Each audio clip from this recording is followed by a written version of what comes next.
Well, it seems just about every week someone comes up and asks, how can I do what you do? How do I get started? I want to spread the truth movement. I want to do YouTube channels. I want to get the word out there and help the liberty movement. How do I get started? Well, today I'm going to be speaking with Andrew Demeter. He is a young documentary filmmaker. He's submitted films to our contest. His movie, Mainstream Media, The Mind Manipulation Medium, was one of my favorites for our Operation Paul Revere contest. His latest film, We the People Genetically Modified, was submitted as part of C-SPAN's annual Student Cam Doc Film Contest. His YouTube channel, Teen Take, features content from MK Ultra to GMOs to false flags.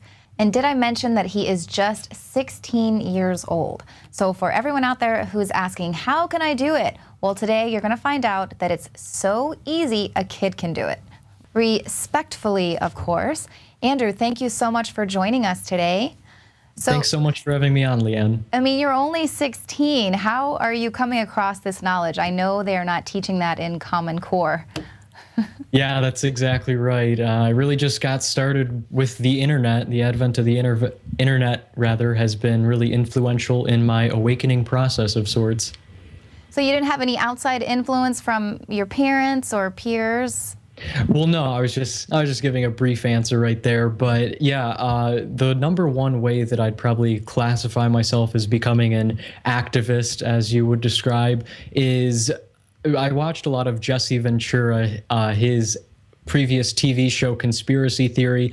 Those types of episodes really got me thinking beyond the mainstream thought processes, really. So Jesse Ventura was a big influence. Alex Jones as well, too. Not to kiss up to him, but that was really influential in teaching me about 9/11 and all that. So those were just two influences, and that was an awful answer. No, that was great. So what topics are you most interested in covering? You cover some pretty heavy stuff on your YouTube channel. Yeah, probably the three most interesting things that I personally think I cover would be GMOs, false flags, and last but not least, the Constitution. GMOs and fluoride too. The whole food supply right now is really under siege by the government. And when you're not feeling fully energized and in mental health, you really can't fight against the tyranny that we're facing. Now, with false flags, that's also another topic that I covered, 9/11 specifically. And it's really incredible. Originally, coming into my activism, I really wouldn't have considered it. But people think, oh, you know, government would never harm its own citizens. But as we've seen in Operation Northwoods, although that was in Cuba, governments are really going to varying degrees to actualize their political policies and agendas. We can even see this in Sandy Hook, depending on whether or not somebody wants to classify that as a false flag. But governments utilize problem, reaction, solution. They create a problem, such as 9/11 or whatever false flag event. They see the reaction of the public, which is usually based on emotive reactions, and then they offer a solution that is pretty much just further erosion of our rights, like the TSA, the NSA, the Patriot Act after 9/11. So those are just some of the three brief, most interesting topics that I cover. Right, and that's definitely some very good insight. Now, your latest documentary that you worked on dealt with GMOs. Tell me a little bit about the production process there, and why did you choose that topic specifically? Yeah, well, that documentary was entered in a contest for C-SPAN called Student Cam, and I was originally going to cover drones and the NDAA, some divisive, controversial topic like that, but I actually ended up backing down from that because I had contacted some politicians, some local politicians, to comment on those issues, and before even getting to the politicians themselves, I had to go through this line of command of secretaries and stuff, and they pretty much said after the fact that I announced these topics, you know, we're only going to give you 10 minutes because the typical interview with a congressman or politician only goes for about 10 minutes, which I find difficult to believe.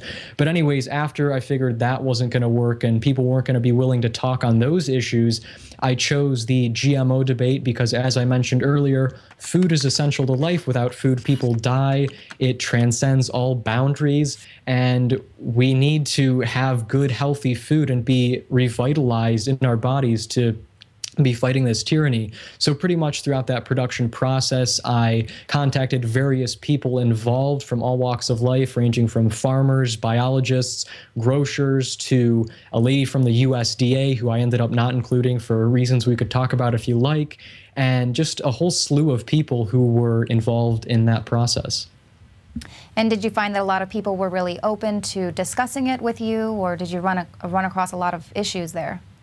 I actually ran across a slew of issues. In some cases, the people just flat out said no, like I kind of mentioned, the politicians through their line of command. Other people who were acclaimed experts on the topic of GMOs, like doctors, grocers, health food specialists, etc., they originally said when I contacted them, sure, we'll be glad to do this, we're really interested. And then after I sent them the questions, or maybe after they researched me online, they decided, we probably shouldn't be talking about this because it's too controversial, or it could threaten my career and standing on that. So those were just a couple of the problems we ran into, along with the whole host of production problems as well. But ultimately, I think it turned out pretty decently.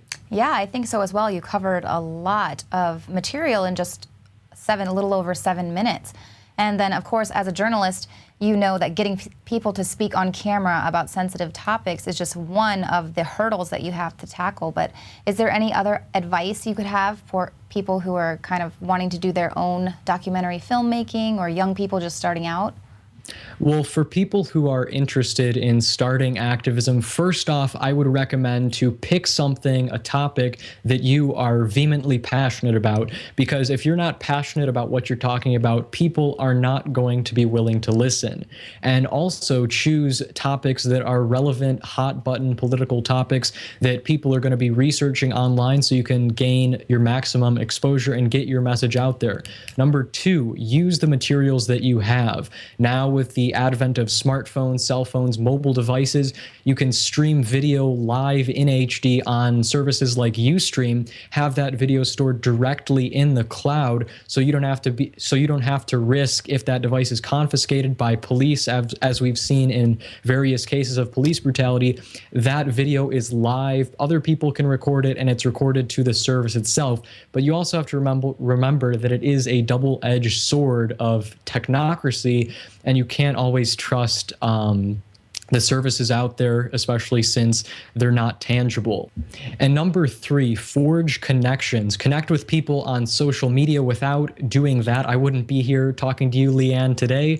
So also you can network with people, local activists, national activists, and people worldwide. It's really an empowering feeling to have, and a really great connection. Number four, choose a creative format to portray your information.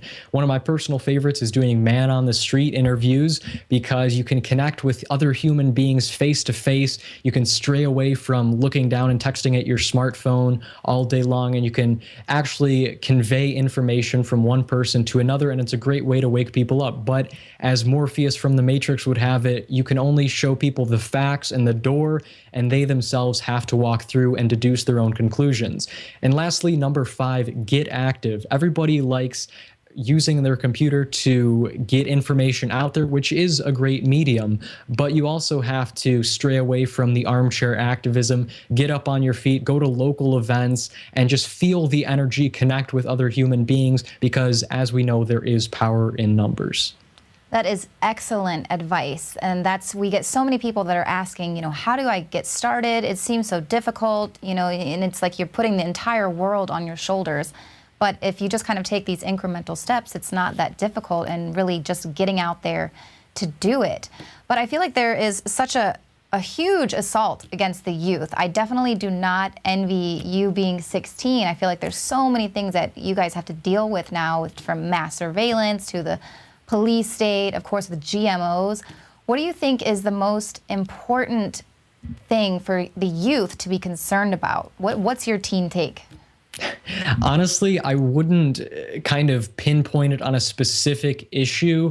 Rather, I would say that people in my generation, future generations, previous generations need to simply take the red pill of painful truth and reality instead of continually comforting themselves with the blue pill of illusion and ignorance or blissful ignorance. Because if people just keep ignoring reality, thinking that their life is some video game, that they have fate and they're not in control of their own destiny, they're not going to really be caring. Specifically at school, I was talking with friends a couple months ago about GMOs, trying to educate them, trying to get them to not be simply apathetic to everything. And one peer actually said, well, you know, I'm going to die anyways, so why should I care if I'm eating GMOs? And I told her, and keep in mind, there are varying or contradicting scientific studies on GMOs, but in my mind, I said, I didn't say this, but according to that type of logic, that just bending over and acquiescing to authority, why don't you go shoot heroin and run in traffic? It's completely illogical. People seem to not really care or not even be in tune with reality, and it's just really difficult overall. Absolutely. And especially being in school pretty much just teaches apathy and just really indifference. Absolutely. Well, I'm so glad to see that there is a youthful member of the truth movement out there. You haven't been corrupted and taken over. So vital for the direction of our country. So what's next for you? Well, like we kind of talked about, I just finished that documentary for C-SPAN on GMOs, We the People, Genetically Modified. That was a long process indeed, but in the future, I'm currently working on a secretive long-term project, so people can be keeping their ears and eyes open for that. But other than that, I would really like to start some type of blog. I know I haven't been producing weekly videos as I used to, but again, school's been kind of consuming my life recently, as I told you before we started this interview. And other than that, I'm just going to try to keep the doors open for possibilities in the future and try to stay safe because, and I kid you not, this sounds outrageous, but an insider who I know told me that I am indeed on an FBI watch list for supposed connections and people in my circle. So definitely interesting times in which we're living. Well, that's why it's so important to put yourself out there and just let the world know who you are exactly. And as we reported earlier in the news today, you know, everyone in D.C. is on this no-fly list, apparently, because the TSA requires a state ID. So, and you got to love TSA PreCheck, too, where you can pay to have civil liberties. Yeah, it's wonderful. Well, thank you so much for joining us today. We'll definitely encourage everyone to go subscribe to your YouTube channel, Teen Take.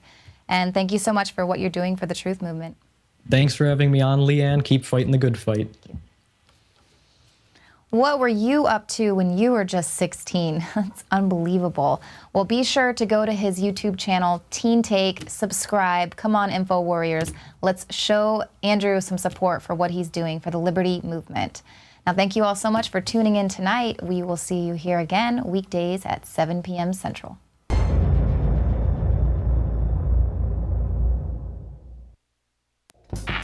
We're on the march. The Empire's on the run.